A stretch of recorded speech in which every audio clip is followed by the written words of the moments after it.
These are your radishes. Produce picked in Davie. Seafood caught near Pompano Beach. Herbs harvested in Homestead. Wow. Market 17 prides itself on using food grown within miles of its Fort Lauderdale restaurant. So every tray is going to have some less ripe and some more ripe. Right now it's the best time to cook because all the farmers they're working at full force. They say in season, about 80% of the produce it serves is local. Out of season, it can be as low as 10. We are at the mercy of what's available. I think, at some point during the day, there's something from Florida on my menu for sure. Yardbird on Miami Beach promotes its use of local produce, but says it's tough for Florida farms to keep up with its heavy volume. Anytime that you're in a restaurant that's moving 1,500 people a day through there, there's certain things you can do and certain things you can't do.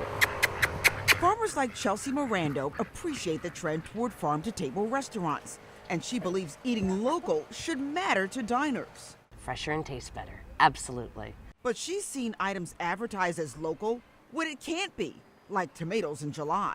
It said local Florida tomatoes, and I'm like, well, I know 21 tomato farmers in the state of Florida, and I haven't gotten any. See over there, you got daikon radish. See? Farmer Diane Cordell says she's even caught some South Florida restaurants using her farm's name, but not her produce. I contacted the guy and I said, well, how can you do that? It's very hard for the consumer to know what they're eating, if it's really legitimate or not. Food blogger A.G. James says restaurants operate on an honor system. You might get a dish and 90% of that dish is not local, but one ingredient is. It's immoral, but not illegal. Mirando believes there should be minimum guidelines for restaurants to boast they are farm to table.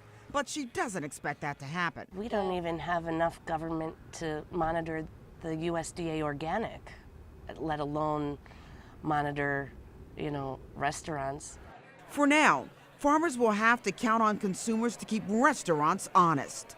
You as the consumer ask the chef, so what farm did my greens come from? Because you have every right as a consumer to ask those questions, or your waiter or waitress, and get that answer.